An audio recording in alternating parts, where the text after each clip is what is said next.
कि देश में अब जो टेंडर होंगे उस टेंडर में भी वे माइनॉरिटी के लिए आरक्षण करेंगे। मतलब ये हुआ कि आज मान लीजिए कोई कहीं पर बहुत बड़ा महत्वपूर्ण ब्रिज बन रहा है, उस ब्रिज में कौन ब्रिज बनाएगा?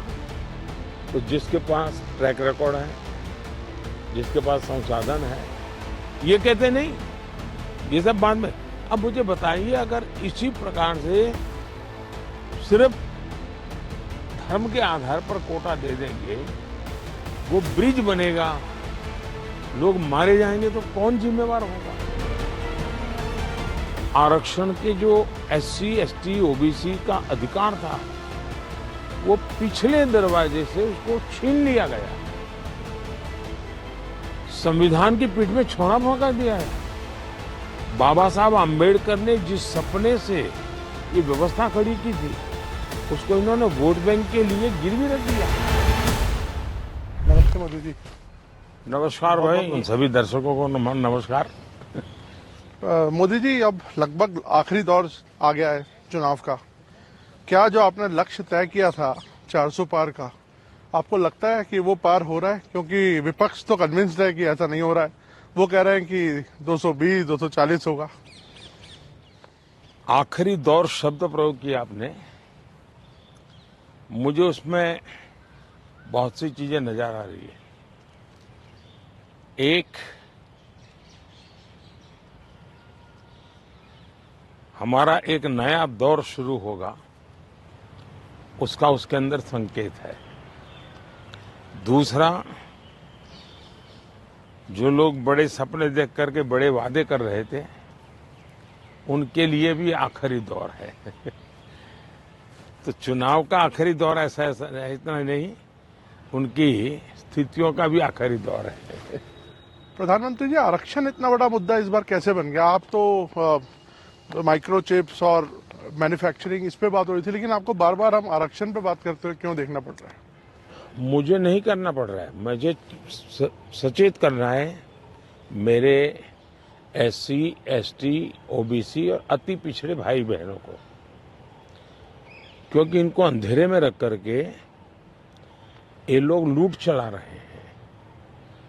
और चुनाव एक ऐसा समय है कि जो सबसे बड़ा संकट आ रहा है, उससे देशवासियों को मुझे जागरूक करना चाहिए। और इसलिए मैं आग्रहपूर्वक जनता जनार्दन को समझा रहा हूं, क्योंकि ये दो चीजें हो रही हैं। एक, भारत के संविधान की मूल भावना का हनन हो रहा है, संविधान की मर्यादाओं को तार तार कर दिया जा रहा है, और वो भी अपनी वोट बैंक की राजनीति के लिए। अब मुझे याद है, मैंने हाउस में कभी कांग्रेस के नेताओं को सुना, तो वो ये कहते थे कि पीएसयू का प्राइवेटाइजेशन कर रहे हैं आप, तो आप आरक्षण मिटा देना चाहते हैं। अब रियलिटी तो है नहीं, गप्पाजी कर रहे थे। लेकिन मेरे सामने आया कि जो लोग इतने बड़े दलितों के हितैषी अपने आप को कहते हैं, आदिवासियों के हितैषी कहते हैं, वे हकीकत में उनके घोर दुश्मन हैं। इन्होंने रातों रात एजुकेशनल इंस्टीट्यूशंस को माइनॉरिटी इंस्टीट्यूशंस बना दिया। माइनॉरिटी इंस्टीट्यूशन बना दिया तो उन्होंने आरक्षण उसमें खत्म कर दिया। अब उनके अधिकार क्षेत्र में नहीं था, वैसा एक नियम बदल दिया उन्होंने, और यूनिवर्सिटी तक को माइनॉरिटी स्टेटस दे दिया। अब दिल्ली में ही जामिया मिलिया जो यूनिवर्सिटी है, उसको उन्होंने माइनॉरिटी बना दिया, उसमें सारे आरक्षण खत्म हो गए। एडमिशन में भी नहीं, नौकरी में भी नहीं। और बाद में तो चीजें उभर करके आई कि करीब करीब 10,000 ऐसे इंस्टीट्यूशंस हैं जिसको इस प्रकार से आरक्षण के जो एससी, एसटी, ओबीसी का अधिकार था वो पिछले दरवाजे से उसको छीन लिया गया है, संविधान की पीठ में छोड़ा भोंका दिया है। बाबा साहब आम्बेडकर ने जिस सपने से ये व्यवस्था खड़ी की थी उसको इन्होंने वोट बैंक के लिए गिरवी रख दिया है। तो ये एक चिंताजनक बातें मेरे सामने जब आई तब मुझे लगा कि मेरा दायित्व बनता है कि मैं देश को अवगत। इतने में इनका मैनिफेस्टो आया। इस मैनिफेस्टो ने और चौंका दिया और इसलिए मैंने पहला मैनिफेस्टो देखते ही मेरा पहला कमेंट था कि ये मैनिफेस्टो पर मुस्लिम लीग की छवि है। तो 2-3 दिन तो उनको लगा कि इसका जवाब देने की जरूरत नहीं है, ये अपने आप ही बात खत्म हो जाएगी। जब उन्होंने कोई जवाब नहीं दिया तो फिर मैं एक एक चीज खोलने लगा। जैसे इस देश में वो ये कहें कि हम खेलकूद में भी माइनॉरिटी के लिए कोटा फिक्स करेंगे।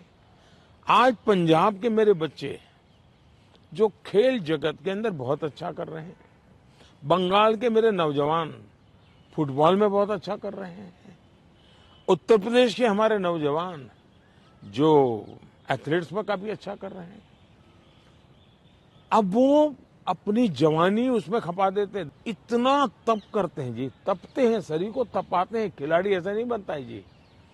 और सुबह रात को नींद नहीं आती, सुबह 4 बजे उठ करके चले जाते हैं।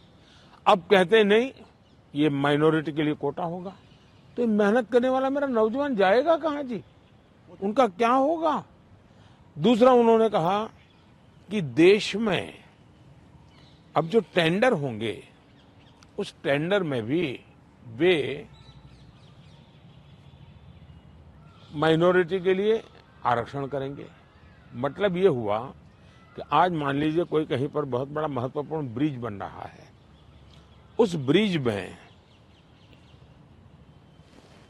कौन ब्रिज बनाएगा, तो जिसके पास ट्रैक रिकॉर्ड है, जिसके पास संसाधन है, जिसके पास कैपेबिलिटी है, जो परफॉर्म कर सकता है, सारे उसकी जो रिक्वायरमेंट उसकी पूरी करता है, उसमें कंपटीशन होती है और कंपटीशन में जो निकलता है उसको टेंडर मिलता है।